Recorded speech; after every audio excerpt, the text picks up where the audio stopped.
Boa tarde, meus caros colegas. Boa noite, na verdade, meus caros colegas, em mais uma live da terça que eu chamei, em tom de brincadeira, claro, o Dia da Conversão. É isso mesmo. Hoje eu pretendo conversar com os colegas sobre alguns preconceitos, algumas percepções equivocadas do processo de recuperação judicial que cotidianamente eu encontro aqui e acolá. Então seja bem-vinda, Ariana. Vamos começar essa conversa. Me diga se o áudio tá bom para a gente poder fazer uma conversa bem sintonizada. A ideia hoje é conversar sobre esses preconceitos que pairam sobre o Instituto de Recuperação Judicial, o processo de recuperação judicial. Então, por isso a brincadeira.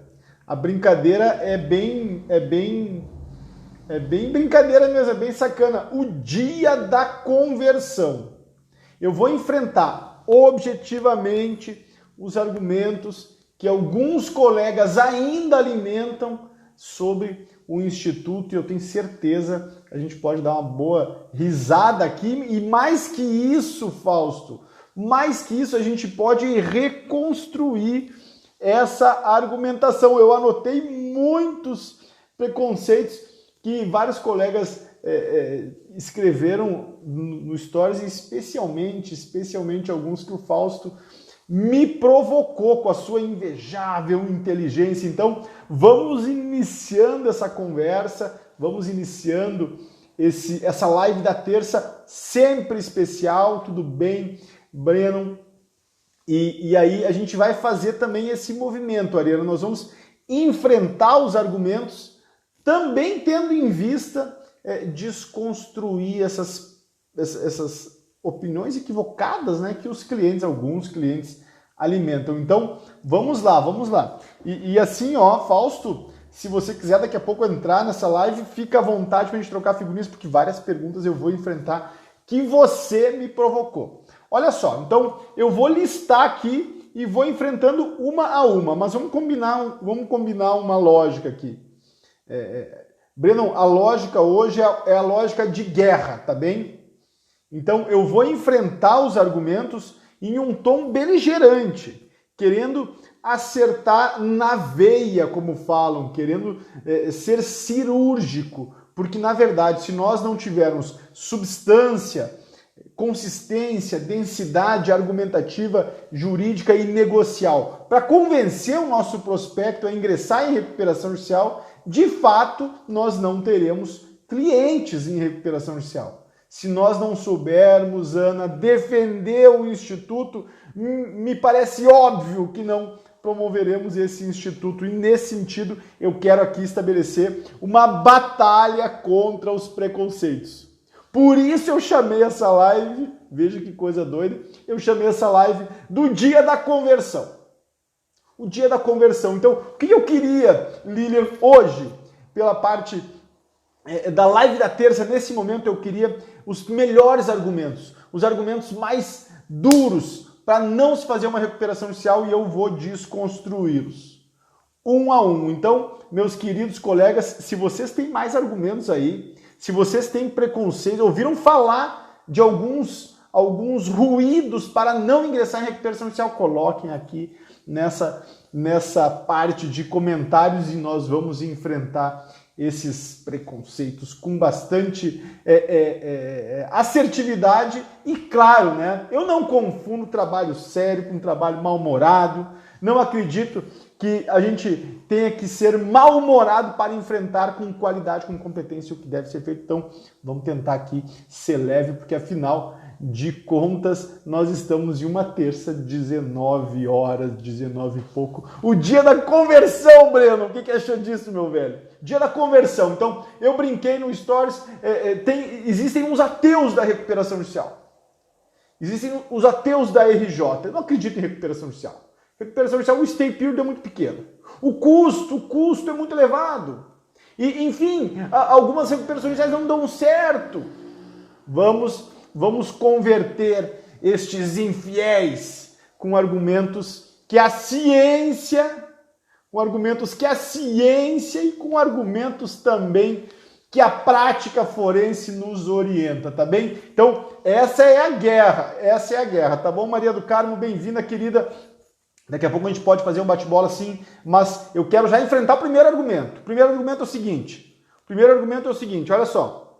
Marcelo, os custos são muito elevados. Então, eu recebi, né? Algumas provocações que eu trago aqui, eu recebi em vídeos que a gente produz e divulga, e eu fico louco para entrar na discussão, mas enfim, a gente não tem tempo e eu decidi hoje fazer, Brennan, o dia da conversão. É isso aí, meu irmão, o dia da conversão. Coisa doida. Mas olha só, Marcelo, então, primeiro argumento que eu seguidamente escuto, Marcelo, recuperação judicial, os custos são muito elevados. A Ariana está dizendo, os custos são punk mesmo, não vou usar o vocabulário dela porque quero bem e não quero que fique gravado. Mas enfim, Ariana, olha só, os custos são pesados. Deixa eu provocar a tua inteligência, olha aqui para mim. Pensa comigo, seja pequeno, seja médio, seja grande. Vamos pegar um exemplo? Imagine um agente econômico que deve R$1.500.000. R$1.500.000. Esse agente econômico, ele tem, batendo na porta da empresa dele, do estabelecimento dele, citações para pagamento em 5 dias da ordem de R$1.500.000. São dívidas vencidas e vincendas. É isso que ele deve, para pagamento imediato. Tá bem, Ariana? Então, a gente só pode pensar nos custos da recuperação judicial diante da situação econômico-financeira que o agente econômico atravessa.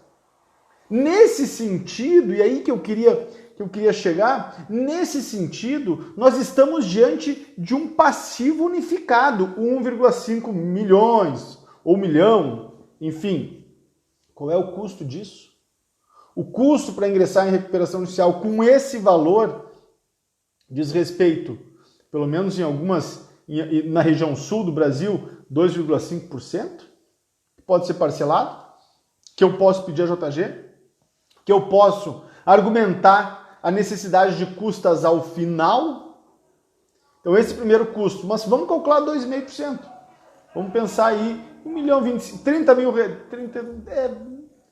vamos colocar aí em torno de 30 mil reais, 35 mil reais, 1,5 milhão nós estamos falando. 35 mil reais, de 30 a 40 mil de custas processuais, parcelado. Vamos pensar também no AJ. O AJ, vamos pensar em 1% para AJ. E vamos pensar na entrada da petição inicial. Nós estamos falando em uma recuperação judicial de 1,5, 1,5 milhão. Nós estamos falando de custos que orbitam no tom mais alto de ingresso, 70 a 80 mil reais. Então, o agente econômico tem imediatamente contra si distribuídos 1,5 milhão de reais para pagar. Então, ele terá que não pagar ele não vai pagar esse 1,5 milhão. Esse 1,5 milhão vai ficar suspenso e vai ser pago, olha só, vai ser pago em até 8 ou 10 anos, conforme a pactuação que será feita no plano de recuperação judicial. Qualquer deságio, qualquer alongamento com relação ao deságio indireto significa que esses valores investidos inicialmente foram absorvidos na recuperação judicial. Sumiram com tranquilidade. E o agente econômico não terá sobre ele o pêndulo de 1,5 milhão de reais. Então, a ideia que o custo da recuperação judicial é elevado é uma ideia de quem não tem o dia a dia com recuperações judiciais, porque a gente tem que pensar o custo a partir da situação concreta. A situação concreta o agente econômico tem dívidas vencidas na ordem X, Y, Z. E essas dívidas vencidas são expressivas, razão pela qual a recuperação judicial é a alternativa, porque se as dívidas vencidas não são expressivas, é evidente que não tem por que fazer recuperação judicial. Então, o primeiro argumento, custos elevados, se vocês colocarem no papel, Ariana, se você colocar no papel, você vai perceber a existência de uma assimetria absurda entre o custo e o benefício potencial. Agora, claro, tem que comunicar. O que eu concordo com todos os colegas que falam sobre os custos é que tem que argumentar com o agente econômico, com o cliente, tem que explicar para o cliente que para se beneficiar da suspensão que vai segurar R$1,5 milhão, no exemplo hipotético que eu referi, mas isso é uma recuperação judicial pequena, para se beneficiar da suspensão de todas as dívidas e execuções, eu tenho que arcar com um custo primeiro. Agora, esse custo é irrelevante diante do benefício. Por isso, meus queridos colegas, trata-se de uma assimetria entre os custos e os benefícios. E essa assimetria coloca a recuperação judicial como um instrumento extraordinário. Não tem nenhuma dúvida disso. Vamos lá. O Urbano faz umas perguntas aqui, vamos com ele. A Ana vai lá. Possibilidade do juiz remover administradores da empresa e após isso os administradores judiciais falirem a empresa. Ana, vamos enfrentar essa questão, depois vamos conversar com o Urbano também. Olha só, existe a possibilidade de destituição do administrador da empresa que está em recuperação judicial? Raríssima, mas existe. E diria que está no artigo 64 da Lei de Recuperação de Empresas. Visita lá. Então, fraude manifesta, desvio patrimonial, caso, pelo menos no esquadro da Lei 11.101, para destituição de administradores da empresa. Agora, quando isso acontece, raríssimos são os casos. Em regra, o agente econômico que ingressou em recuperação judicial é o agente que apresenta o plano de recuperação judicial, é o empresário que aprova o plano e que segue na vida. Essa é a regra. E assim, a regra teórica, não. Experiência de mais de 20 recuperações judiciais. Mais de 30 recuperações, na verdade, tem que olhar o que a gente já mexeu. Então, normalmente, regra geral, o empresário que promove a recuperação judicial segue no controle do negócio. Tá bem? E o caso do administrador judicial falir a empresa, situação raríssima que particularmente eu nunca vi acontecer. Até porque o administrador judicial ele não vai assumir a gestão da empresa. Ele vai simplesmente, nesse caso hipotético, que raramente acontece, eu nunca vi acontecer mesmo, raramente acontece mesmo, nesse caso hipotético ele vai apenas fazer a transição de gestão. Tá bem? Vamos lá. Urbano, o recuperando pode se desfazer de um ativo para pagar esses custos? Sem dúvida, meu velho, sem dúvida. Sem dúvida, Urbano. Evidente. Então, claro, na realidade há custos e custos. E eu sugiro que você pense nos custos em 3 ordens. Primeiro, mais importante, custo do advogado. Então, o custo que o advogado os honorários que o advogado vai receber para promover a recuperação judicial. E aí nós temos que ser bem estratégicos para não deixar dinheiro na mesa, até porque trabalho nós vamos desempenhar. Segundo custo são as custas processuais. Essas custas processuais, elas são objeto de ampla discussão. As custas processuais, Urbano, não importa na cobrança imediata. Você pode parcelar, você pode requerer custas ao final, você pode iniciar requerendo assistência judiciária gratuita, problema nenhum essa discussão. Tá bem? E o que eu acredito que você leve sem maiores dificuldades? O parcelamento dessas custas. É possível também você levar sem grandes dificuldades o arbitramento das custas ao final do procedimento. Então, sem problema nenhum, mais difícil a JG. Tá bem? Mas essa é a segunda via das custas. E a terceira diz respeito ao administrador judicial. E esse também é objeto de ampla negociação. O que eu quero sustentar aqui, sem deixar margem para discussão, eu quero convencê-los, deliberadamente a minha intenção é convencê-los que os custos da recuperação judicial são infinitamente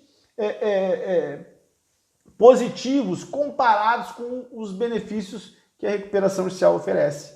E a gente sempre tem que pensar nos custos a partir da relação com o benefício. Aliás, não é à toa que é quase um chavão sempre se referir custo e benefício como algo umbilicalmente ligados. Tá bem? Então, nesse sentido, os custos são verdadeiramente irrisórios. porque o benefício é incomparável a qualquer outro instrumento previsto no ordenamento jurídico brasileiro e especialmente no ordenamento empresarial, na legislação de direito empresarial. Então, acredito que a gente cirurgicamente enfrentou essa resistência e temos argumentos para sustentar essa necessidade de ingressar em recuperação judicial diante de potencial cliente. Marcelo, como é que você faz isso diante de um cliente? Olha só, que pergunta interessante. Marcelo, como é que você argumenta sobre o custo diante de um potencial cliente? Eu argumento a partir de exemplos práticos. Olha só o que eu quero dizer, Ana. Clientes não querem saber de juridiquês. Clientes não querem saber de advogado ou advogada empolado, arrumado, argumentando sobre o stay period, enchendo a boca para falar stay period. Cliente não quer saber disso. O que a agente econômico quer saber vem cá, você já fez isso alguma vez? Você pode me contar um case de sucesso?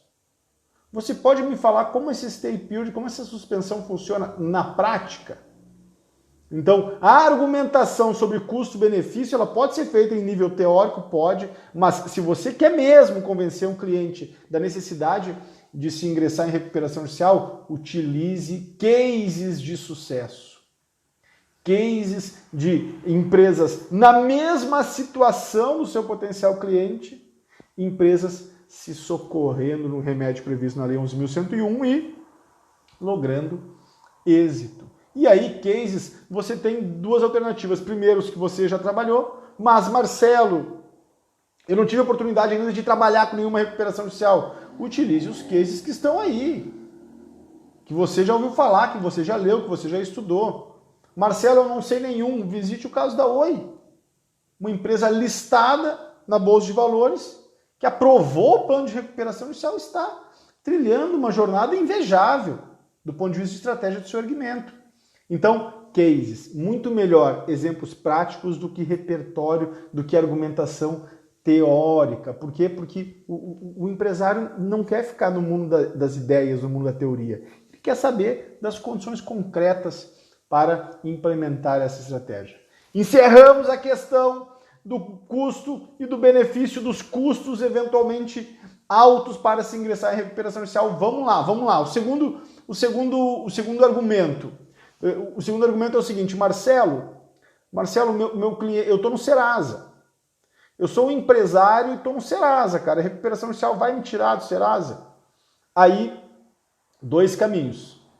Primeiro, você pode deixar de lado a integridade e dizer que sim, que eu não recomendo. Eu não recomendo, por quê? Porque já existe um enunciado no Superior Tribunal de Justiça que não permite, em um primeiro momento, quando o primeiro despacho que defere o processamento da recuperação judicial, o levantamento dos protestos. Então, mas você pode dizer isso, eu não diria, não faria esse argumento, mas conheço colegas que fazem. Acho ruim porque você cria uma expectativa no seu cliente com a recuperação judicial que seguramente será frustrada no primeiro despacho. Agora, o que pode ser dito?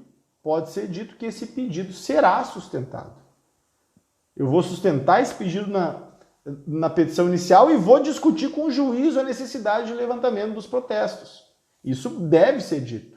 Mas salientando que esse não é um direito posto pela recuperação judicial. O levantamento das restrições, veja só, Fausto, o levantamento das restrições, das inscrições no SPC, no Serasa, elas acontecem quando dá a aprovação do plano de recuperação judicial. Então, isso pode ser argumentado. Marcelo, quando vai sair o nome do Serasa da minha empresa? Quando nós aprovarmos o plano de recuperação judicial. Mas eu sigo com esse argumento da análise do custo e do benefício.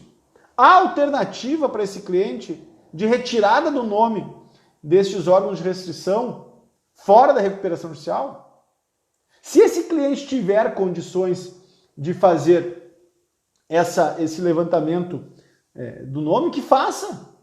Agora, normalmente, quando se está em uma condição em que não se tem como adimplir integralmente os débitos vencidos e vencidos, normalmente O cliente não tem condições de levantar essa restrição. E aí, nesse sentido, claro que a recuperação judicial é a melhor solução, porque você vai levantar as restrições quando dá a aprovação do plano de recuperação judicial. Isso em primeiro momento. Agora sim, nessa discussão preliminar, Fausto, olha só, nessa discussão preliminar, cara, você pode defender o levantamento da inscrição nos cadastros de protesto, nos cadastros de restrição ao crédito, por exemplo, Serasa. Você pode fazer isso. Nós fizemos isso em algumas situações, logramos êxito, em outras não.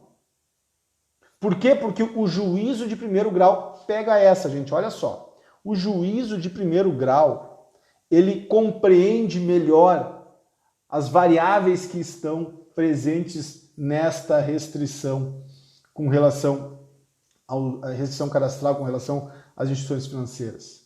Eu, particularmente, já formulei uma tese, Fausto. Já construí uma tese, posso te enviar, sobre a necessidade de se levantar essa restrição. Porque, na verdade, essa restrição é uma restrição impeditiva absoluta de acesso a crédito. Decorrente das convenções de Basileia do sistema financeiro. Então, tudo isso se sustenta e o juiz de primeiro grau está mais antenado a essa discussão. E eu vou além. Por vezes, o juiz de primeiro grau ele defere esse pedido e não se tem recurso. Porque o órgão de restrição ao crédito algum vai fazer recurso dessa decisão. Então, tem casos a esse respeito. Mas se nós temos a intenção de construir uma trajetória íntegra nesse mercado, não venda que é certo o levantamento dessas restrições, porque não é. Tá bem? Mas aí a gente navega nesse mar. Marcelo, então, o que eu digo? Diz o que eu acabei de mencionar. A homologação do plano de recuperação judicial envolve o levantamento de todas as restrições, número 1. Número 2, é possível discutir isso com o juiz de primeiro grau e incluir na petição inicial em sede de tutela de urgência o levantamento dessas restrições, em homenagem a quê? Em homenagem ao princípio da preservação da empresa, mas que você não pode garantir o resultado sob esse aspecto, porque há imenso dissenso na jurisprudência brasileira. Vai por aí que, enfim, não é problema nenhum. Terceiro argumento, dívida fiscal. A Ana indicou, e os impostos? Ana, olha só, impostos. Então, é possível ter resistência, o Fausto também me provocou sobre tributos. É possível o agente econômico ter resistência para ingressar em recuperação judicial em razão de um expressivo passivo tributário, não é verdade?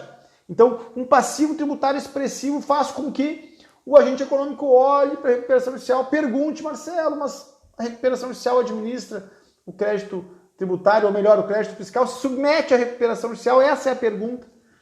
E aí o cliente pergunta isso. E qual é a resposta? Ana, vai na resposta prática. Pega o caso da Ubra. Pô, Marcelo, o que a Ubra tem a ver com essa pergunta? Olha o caso da Ubra. A Ubra promoveu uma recuperação judicial que envolviam 6 bilhões de dívidas. B de bola, 6 bilhões de dívidas. E desses 6 bilhões, 4,5 bi eram compostos de dívidas tributárias, dívidas fiscais. O que me levou a acreditar, isso inclusive está no treinamento avançado em recuperação judicial, o que me levou a acreditar que a Ubra ingressou em recuperação judicial, na verdade, em razão, tendo em vista a administração do passivo tributário. A Ubra percebeu que não teria condições de manejar o crédito tributário, melhor, a dívida tributária, fora de um regime concursal, fora do concurso de credores. Então, olha só, Ana, que interessante. Na realidade, com uma dívida, aí eu posso errar aqui, meus queridos amigos, mas vamos na lógica, vamos junto na lógica. Olha só, com uma dívida de 400 milhões de dívida trabalhista, ela segurou 4,5 bilhões de dívida tributária. Por quê? Porque o crédito trabalhista tem primazia sobre quaisquer outros créditos. E em razão dessa primazia, a Ubra teve o deferimento do pedido de recuperação judicial e segue em recuperação judicial. Então, é possível administrar o passivo tributário dentro da recuperação judicial? Sem dúvida alguma que é possível. E agora, a partir da reforma à Lei de Recuperação de Empresas, em janeiro de 21, ontem, se tornou ainda mais convidativo. Então, se antes se deveria refletir, amadurecer sobre o ingresso ou não em recuperação judicial com passivo fiscal expressivo, hoje, com a reforma da Lei de Recuperação de Empresas, a administração do passivo fiscal ficou interessantíssimo. E eu vou dar só 2 exemplos. Primeiro, a possibilidade de transação, que é simples de estudar, mas não é fácil de promover, mas uma transação que envolve a ordem de até 70%. Então, poder discutir isso já é algo extraordinário. E o segundo exemplo com a possibilidade de parcelamento. Em regra, parcelamento de até 120 meses. 120 meses. Que pode ser ampliado, no caso de ME e EPP, para 144 meses. E com isso eu quero dizer, dívida fiscal tem na recuperação judicial um bom instrumento de negociação. Aliás, Ana, eu comento isso, Felipe, porque nós estávamos discutindo nas últimas 2 semanas as estratégias de administração do passivo fiscal em recuperações judiciais no colegiado empresarial. Então, tudo isso está muito quente, a gente discutiu extensamente estratégias para se administrar o passivo fiscal e a partir dessa regulamentação de janeiro de 21, que gerou portarias na Fazenda Nacional, eu sabia de cor essa portaria, está aqui no computador, mas essas portarias criaram uma condição interessante para se administrar o passivo fiscal. Então não é problema a dívida fiscal, pelo contrário, é solução porque você tem a condição de suspender todas as dívidas fiscais e aderir a um dos parcelamentos previstos na legislação recentíssima. Tá bem? Mas vamos em outros argumentos. Nós estamos esquentando e parece que a gente está evoluindo. Vamos lá, olha só, um argumento muito forte. Marcelo, e os meus fornecedores? O que dirão os meus fornecedores quando eu ingressar em recuperação judicial e eles perceberem que figuro no quadro de credores? O que eles vão dizer? Eu vou perder os meus fornecedores, que são essenciais para a minha operação, para a minha caminhada enquanto empresário, enfim, para agente econômico? Essa é uma discussão interessantíssima, aliás, é uma pergunta interessantíssima, nem envolve uma discussão, envolve uma explicação. Olha que pergunta interessante. Os fornecedores vão se afastar ou não? Meus caros colegas, em 2013, 2014, 2015, até se poderia aventar que alguns fornecedores iriam abandonar a empresa e ficar indignados com a recuperação judicial. Apesar que em 2014 e 2015 isso já não acontecia.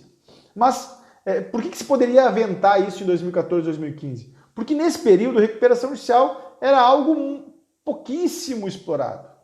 A primeira onda de recuperação judicial no Brasil, de recuperações judiciais no Brasil, se deu de 2014 a 2016.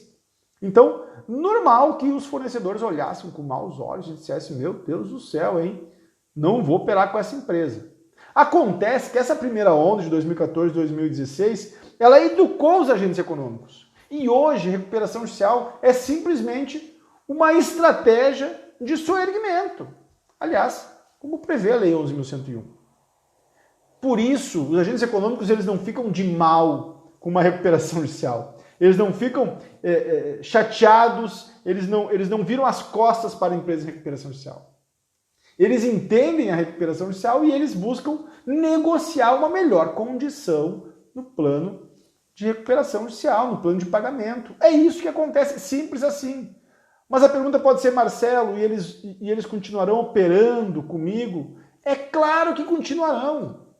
E sabe por que vão continuar? Porque eles não querem perder um cliente. Eles também enfrentam dificuldades. Eles também enfrentam essa crise econômica decorrente de uma crise sanitária global e que diz respeito, em última análise, a uma pandemia que todos nós que estamos aqui nunca tínhamos experienciado. Esse é o fato. Então, o agente econômico vai abrir mão de um cliente, porque este cliente ingressou em recuperação judicial. O fornecedor, dito de modo mais claro, o fornecedor vai abrir mão do cliente porque este ingressou em recuperação judicial? Claro que não. Ele vai buscar construir um bom termo para receber esses valores dentro do plano de recuperação judicial e ele vai continuar operando porque ele não vai abrir mão de mais uma fonte de renda. Porque o agente econômico em recuperação judicial em termos negociais, um parceiro comercial desse fornecedor. Então, vejam bem, eu não estou dizendo isso em tese, porque eu acho, porque eu penso isso. Não. Eu estou afirmando isso porque é isso que acontece na prática. Ah, Marcelo, então o fornecedor vai adorar a recuperação judicial? Eu não disse isso. Existe um movimento na recuperação judicial em que o primeiro baque de ingresso em recuperação judicial gera um receio e uma antipatia. Mas isso logo é desfeito. Isso diz respeito a relações humanas. E é desfeito exatamente pela competência que nós advogadas, construímos ao longo de nossa caminhada. Então, só para que vocês tenham uma ideia, meu cliente ingressou em recuperação judicial. Eu protocolei a petição inicial foi deferida com a suspensão de todas as execuções, a nomeação de um administrador judicial, a publicação do primeiro edital, enfim, todas as questões que envolvem a recuperação judicial. Publicado esse edital e os credores recebendo a famosa circular de credores, tendo ciência que a empresa está em recuperação judicial. O que eles fazem? Em um primeiro momento eles ligam para a empresa e perguntam, o que aconteceu? Por que você não vai adimplir os valores em aberto? O que a empresa faz nesse primeiro momento? Nesse primeiro momento a empresa afirma, peguem essa, a empresa simplesmente afirma, explica para o credor que não pode, por imposição legal, fazer qualquer tipo de pagamento. O ingresso em recuperação judicial proíbe o agente econômico de fazer qualquer tipo de pagamento a respeito das dívidas que se submetem à recuperação judicial. Mas essa orientação, eu faço questão que você ligue para a nossa assessoria jurídica e peça melhores explicações. E o agente econômico declina o nosso número e a gente entra em contato com os fornecedores, com os credores que tenham essa aí resignação e explicamos A mais B mais C mais D, porque esta foi a melhor alternativa para o agente econômico. Então, meus caros colegas, na verdade o fornecedor ele pode em um primeiro momento olhar com receio, mas ato contínuo ele compreende o cenário e pensa como ele vai ficar bem no plano de recuperação judicial. E aí, uma das estratégias para ficar bem no plano de recuperação judicial é exatamente seguir enquanto fornecedor. Seguir fornecendo os bens para a empresa e dando sequência a essa prestigiada relação comercial. Tá bem? Então, fechamos, Fausto, o terceiro grande argumento, Douglas.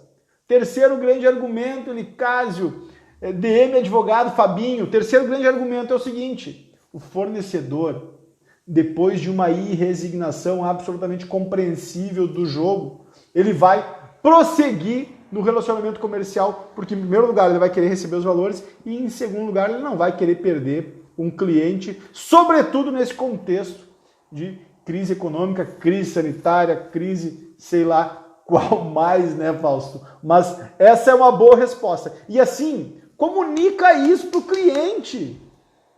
Explica assim para o cliente. Não vai para o juridiquês. Recuperação judicial tem mais a ver com negociação, com mercado, com perspectiva de soerguimento do que propriamente com um cenário estritamente técnico-jurídico, apesar que o desconhecimento da técnica jurídica pode levar a traumas consideráveis. Mas enfim, seguimos. Uma outra ressalva, olha só. Uma outra ressalva é assim, Marcelo, olha a pergunta. Então, assim, nós estamos fazendo a conversão, Fausto. Nós estamos no momento da conversão. O que é o momento da conversão? O momento da conversão é o seguinte, eu estou atacando todos os argumentos dos ateus da recuperação judicial. Então o camarada é ateu da recuperação, eu não acredito em recuperação judicial, eu não acredito. Assiste isso aqui desde o início, que essa descrença será revertida.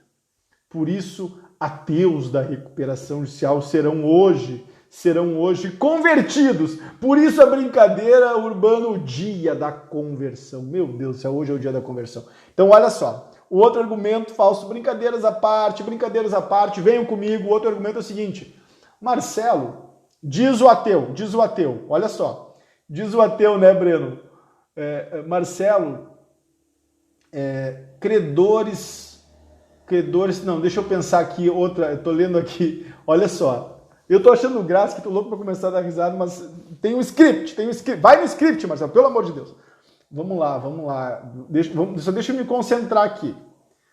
Nós estamos brincando aqui do dia da conversão, então se vocês quiserem colocar críticas que vocês seguidamente acompanham sobre recuperação judicial, vocês joguem aqui embaixo, vai ser um imenso prazer respondê-las, tá bom? Então, no dia da conversão, tô lendo aqui, tá, vou... Concentra, Marcelo, concentra. Tá, aqui, ó, tem uma boa.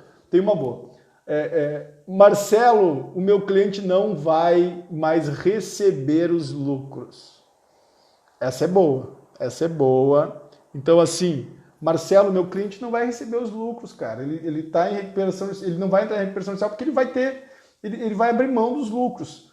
Porque com a reforma da lei de recuperação de empresas, é proibido no curso da recuperação judicial a distribuição de lucros. Cara, essa ressalva ela é boa, mas aí a gente vai ter que ter um pezinho na contabilidade. Então, olha só, Fausto. Olha só, Jabes, meu querido colega, olha só. Então, Marcelo, eu expliquei tudo sobre recuperação judicial para o meu cliente adorou. Meu cliente, eu vi o olho marejado dele, ele está emocionado, eu vou salvar a vida dele. E, pô, tudo certo, eu já estou contando com esse trabalho, porque esse trabalho, enfim, vai me colocar nesse mercado que eu curto demais. Mas cara, ele recebe tudo via distribuição de lucros, ele não paga imposto de renda. Então toda empresa, tudo que ele recebe, toda operação da empresa dele, ele faz sem prolabore e recebe 100% com distribuição de lucros. E ele não paga nenhum imposto de renda de pessoa física, porque ele paga tudo na PJ. Cara, isso acontece demais, Fausto, especialmente em empresas, médias, menores. Acontece muito isso.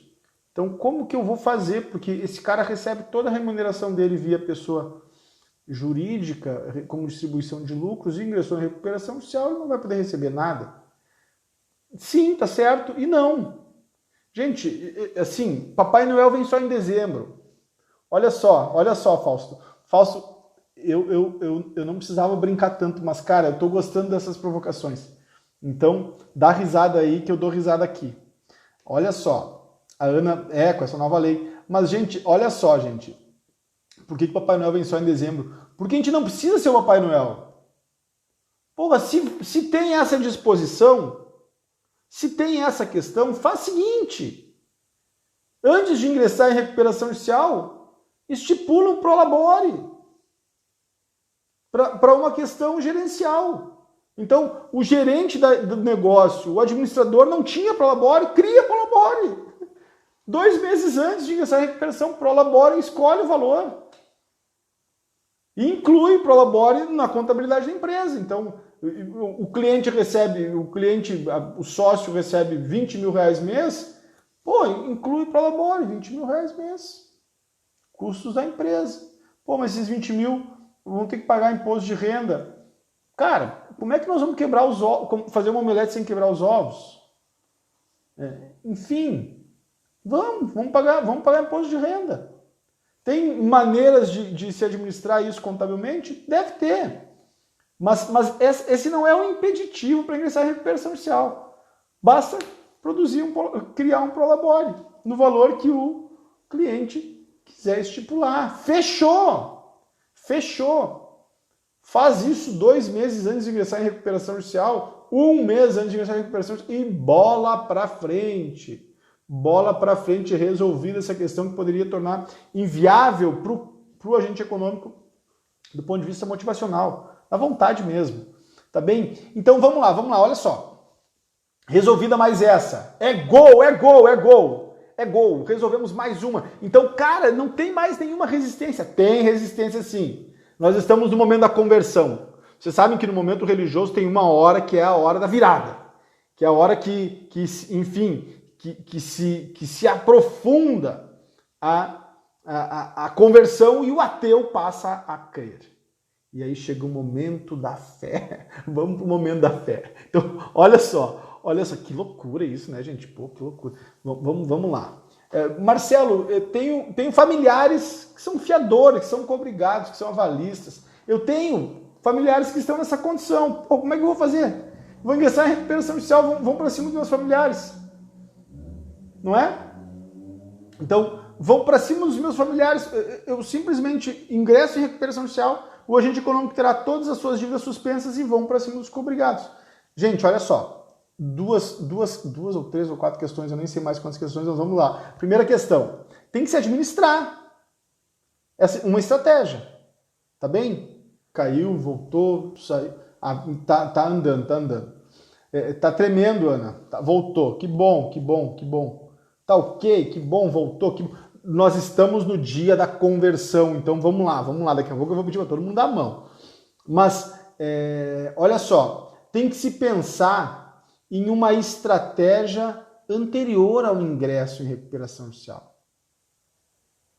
Anterior ao ingresso. Então, você vai analisar os compromissos que tem os familiares como fiadores e perceber se é possível desonerar esses cobrigados antes de ingressar em recuperação judicial ou coisa que o valha. E aí, dizendo isso, eu até fico constrangido, mas tem que se pensar em estratégias desse modo. Eventualmente, nas dívidas que compõem o quadro de credores, poucas são as dívidas que terão como cobrigados os familiares. Essas dívidas você tenta fazer um tratamento mais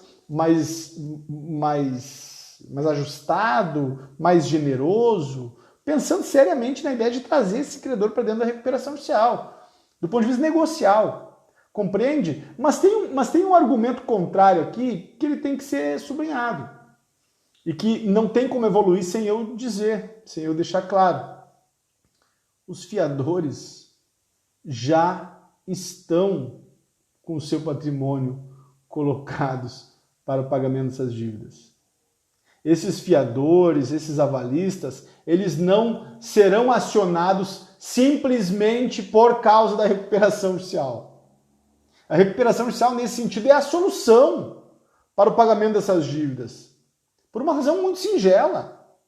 Esses fiadores e avalistas serão acionados porque as condições financeiras do agente econômico não dão conta de fazer frente aos compromissos. Então, independentemente de se ingressar em recuperação judicial, esses avalistas e fiadores serão acionados. Por quê? Porque o agente econômico não tem condições de fazer frente aos compromissos. Por isso que a Negociações Facilite ali chamou a atenção para a importância de se planejar estas condições pontuais antes de se ingressar em recuperação judicial. E eu li algumas ponderações aqui nesse sentido. Então, locação de veículos dos sócios, enfim, tem estratégias que foram levantadas. Mas isso não é impeditivo para se ingressar em recuperação judicial. Por quê? Porque se não ingressar em recuperação judicial, tanto pior para o agente econômico. Resumindo, e no bom português, o agente econômico nessa condição, na condição que exige uma recuperação judicial, ele já está, de algum modo, enlaçado com os fiadores e avalistas. E a melhor forma de resolver isso, claro, tirando o pagamento integral, mas vamos supor que isso seja impossível, é através da recuperação judicial. Porque tirando o pagamento integral dos compromissos, e aí não precisaria de recuperação judicial, mas tirando essa situação que a gente só cria por hipótese aqui, é claro que a recuperação judicial é o melhor caminho. Aí sim, planejando com competência. Tá bem? Vamos lá, mais algum, deixa eu ver aqui. Ah, tem mais um aqui que eu acho interessantíssimo. Marcelo, se eu ingressar em recuperação judicial, eu vou ter a imagem, eu vou ter fama de incompetente, que eu não consegui dar conta do desafio de empreendedorismo. Gente, isso pode acontecer? Eu nunca vi. Agora, pode acontecer? Pode. Mas assim, Trump faliu 2 vezes antes de construir o império que ele construiu nos Estados Unidos. Grandes empresários enfrentaram dificuldades. Nesse contexto, aí nós temos que sinalizar o contexto que a gente atravessa. Nós estamos em um contexto em que recuperação judicial nunca foi algo tão vendável como hoje me parece. Porque nós estamos diante de uma crise dos agentes econômicos externa aos agentes econômicos. Ao contrário de todos os outros períodos, a crise que o agente econômico hoje atravessa é, seguro afirmar, externa à operação em si, externa ao agente econômico. Razão pela qual é muito fácil, do ponto de vista subjetivo, se convencer que não deu causa para a crise. É muito fácil, do ponto de vista social, argumentar que, enfim, tudo fechado. Meses. A sinalização de retomada da atividade econômica no sentido convencional no Brasil já se dá por barato, que é a partir de setembro. Então nós estamos pelo menos 1 ano e meio com abre, fecha, com uma instabilidade, uma imprevisibilidade inacreditável. Então não é difícil hoje sustentar que eu posso ser um exímio empresário, um empreendedor excepcional, um player relevante da minha região, e simplesmente por não conseguir abrir meu negócio por 1 ano, eu tive que ingressar em recuperação judicial. Porque as externalidades à operação hoje são a tônica da crise. Me parece evidente isso. Então, com relação à leitura, à vaidade, como os colegas colocaram aqui, para ingressar em recuperação judicial, não faz qualquer sentido, principalmente tendo em vista essa questão de uma crise grave, mundial, e que nós estamos, no Brasil, atravessando com muitas dificuldades. E aí vão olhar todas as pequenas e médias empresas, todos os agentes econômicos que dependem do varejo, do dia a dia, enfim, e vocês vão encontrar dificuldades que desbordam de uma eventual competência ou incompetência gerencial. Tá bem? Então, esses argumentos, meus caros, vocês podem multiplicar, vocês podem colocar na enésima potência, vocês podem explorá-los no sentido mais íntegro e verdadeiro, que é o que eu tentei dividir aqui com vocês. Mais alguns argumentos dos ateus? Alguém tem aqui mais argumentos religiosos para dividir comigo? Divide algum argumento aí que, enfim, vocês ouvem sobre alguma resistência para ingressar em recuperação judicial? Dividam aqui que eu vou enfrentar, porque a ideia hoje era, como eu comentei com vocês, era simplesmente converter os ateus. Por isso que hoje é o dia da conversão. Que coisa doida, mas era isso mesmo. E quem gostou me dá um ok. Quem gostou, manda alguma pergunta. Quem gostou, enfim, envia algum feedback, porque é sempre bom a gente ter esse retorno, até porque a minha intenção é cada vez mais trazer advogados para trabalhar em recuperação judicial, construir uma rede nacional de advogados, uma rede que tenha uma perspectiva nacional de atores que semanalmente se ocupam do ponto de vista prático com este instituto. Pastor Marcelo, é isso aí, meu caro. Por enquanto, hoje foi o Pastor Marcelo. Então, assim, essa rede nacional, ela passa por compreender recuperação judicial e por, enfim, sustentar argumentos práticos que respondam a preconceitos que estão transitando por aí cada vez menos, até porque a gente tem produzido muito conteúdo para convencer do contrário. Deixa eu ver aqui. Boa, Fausto. Boa. Vamos lá. Olha só. DM Advogado diz, como é que é seu nome, DM Advogado, por favor? Vamos lá. Eu vou responder. A facilite negociações, interrupção de fornecimento. Aí depende, né? Aí depende do que a gente está falando. Depende. Tem que explicar melhor. Mas, por exemplo, fornecimento de energia. Se submete o crédito e paga dia a dia. As empresas estão fazendo isso. Não tem problema nenhum. Só que essa dívida normalmente não é tão expressiva porque o corte é sempre 2, 3 meses, né? Mas é possível. A ressalva do Fausto, olha só. Recuperação judicial foi feita para advogado ganhar dinheiro. Olha só, gente, deve existir essa ressalva mesmo, né? Mas assim, o que a gente vai responder, né, Fausto? Eu acho que ela foi feita para a empresa se recuperar. Agora ela acaba gerando honorários interessantes. Então, eu acho que é por aí a resposta. Eu não sei bem se algum cliente me dissesse isso, Marcelo, olha, a recuperação só foi feita para o advogado ganhar dinheiro. Eu pegaria o artigo 47 e ver como eu estou afiado hoje. Pegaria o artigo 47 e diria, olha, vamos ler se o artigo 47 diz que a recuperação judicial tem a finalidade de deixar o advogado rico ou recuperar o agente econômico, né? Eu faria essa brincadeira. E pegaria mesmo, abriria o computador, olha aqui o artigo 47, para explicar o sentido do legislador. E aí, assim, a gente pode pegar, Fausto, olha que interessante, cara. A gente pode pegar uma brincadeira e fazer disso uma limonada? Claro!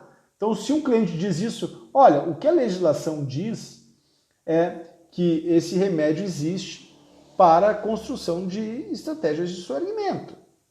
Na verdade, para soerguer a empresa em crise. Isso é o que diz a lei. Agora, se você pensa isso, bom. E mostra a lei e vai para os fundamentos. Mostra a legislação e explica por que a recuperação judicial foi criada. E até pode brincar com relação ao concordato e viajar um pouquinho nisso. Tá bem? Então vamos lá. Vamos ver aqui. Meu Deus do céu. Agora eu estou baixando aqui quando a gente entra com o fornecedor.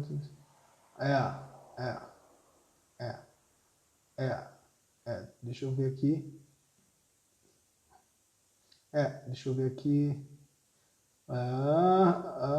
Seria como agregar. Amém. Outra boa, né? Então, quando o agente econômico entra com dívida de fornecedores, a tendência é eles interromperem o fornecimento a prazo. Sem dúvida. Por isso é importante que se tenha uma preparação. Marcelo, então eu não devo ingressar em recuperação judicial porque os fornecedores inicialmente vão pretender oferecer somente com pagamento à vista? Não. Você vai sim ingressar em recuperação judicial, mas vai preparar o terreno.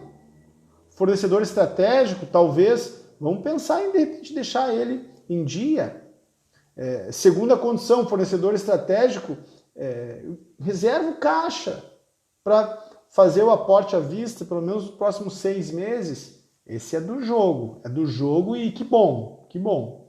Tá? Deixa eu ver aqui. Recuperação judicial é uma fraude institucionalizada. Essa é demais, né? Essa eu ouço muito, né, gente? Essa aí ela é a top 3. Essa vai pro paredão. Essa vai pro paredão hoje. Hoje tem paredão, né? A minha esposa disse que eu não podia falar disso aqui, mas tá no final que eu acho que ela não tá mais aqui me assistindo, então aí a Rafa deixa eu falar porque ela não tá mais me assistindo aqui. Esperamos que ela não esteja aqui. Se ela estiver, tudo bem. Mas olha só, essa é uma das mais ditas, né, Fausto? Recuperação judicial é uma fraude institucionalizada. Cara, não é. É só ver a lei. Fraude em que... Fraude, vocês não contem o Bruno, não, a Rafa tá aqui, tô ralado, olha só. Vocês não vão ver uma fraude em que se leve todas as dívidas para o juiz. Vejam que fraude bem sacana, que fraude bem burra. É uma fraude aos credores. E aí eu levo toda a contabilidade para o juiz. Eu levo todas as dívidas que eu tenho para o juiz. Um administrador judicial acompanha a minha fraude, que é uma figura nomeada pelo juízo para fiscalizar a operação. Então, é tão fraude que tem uma figura que o juízo escolheu para acompanhar a fraude. O juiz acompanha todos os atos de oneração, de venda, de comercialização dos bens. E os credores, que são os sujeitos fraudados, né, Fausto? Amém, né? E os credores, que são os sujeitos fraudados, são eles que foram roubados pela fraude institucionalizada, eles que aprovam o plano de recuperação judicial. Ou seja, os credores são masoquistas. Admitir que recuperação judicial é uma fraude institucionalizada significa afirmar que os credores são masoquistas. Porque quem aprova a recuperação judicial são os credores que sofreram a fraude. Então, me roubaram. Eu sou credor, me roubaram, mas eu apoio o plano de recuperação judicial. Pô, pelo amor de Deus, não tem lógica nenhuma isso. Só que quem afirma isso não entra no jogo. Credores, inclusive alguns advogados, não entram no jogo da recuperação judicial, não senta na mesa para negociar, não dialoga com os outros credores, não dialoga com a recuperanda, fica reclamando. Fica dizendo aos quatro ventos que é fraude, que é fraude, que é fraude, que é fraude, que é fraude. E aí, na hora do plano de recuperação judicial aparecer na frente dele, não raras vezes vota favorável ao plano. Então, claro, masoquista. Compreende? Não tem sentido nenhum isso. Isso tinha sentido em 2012, 2013, quando não existia recuperação judicial. Hoje existe. Existe diariamente empresas que ingressam em recuperação judicial. É um remédio cada vez mais utilizado. E afirmar que é uma fraude institucionalizada significa chamar os credores que aprovam os planos de recuperação judicial de masoquistas. Eles gostam, eles curtem ser roubados. Boa essa, né? Então, bom, gente, quase 8 horas, imenso prazer fazer essa live. Eu acho que eu vou fundar uma igreja, a Igreja da Recuperação Judicial. Quem concorda, quem vai participar da Igreja da Recuperação Judicial, dá um ok aí. Vamos fundar uma igreja. Não paga imposto mesmo.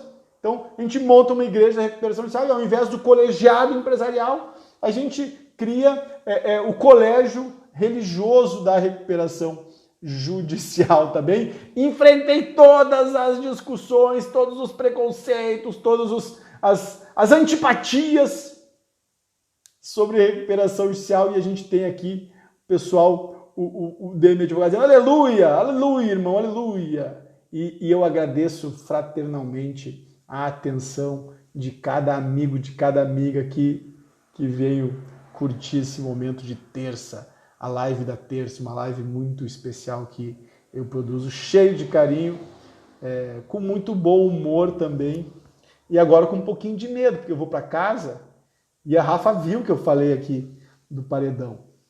Então, é muito perigoso o que vai acontecer e qualquer coisa eu os mantenho informados e informadas. Um abraço, gente. Vocês sabem, a vida é para frente, por isso que eu sempre encerro a nossa apresentação, a nossa conversa dizendo em frente. Até mais!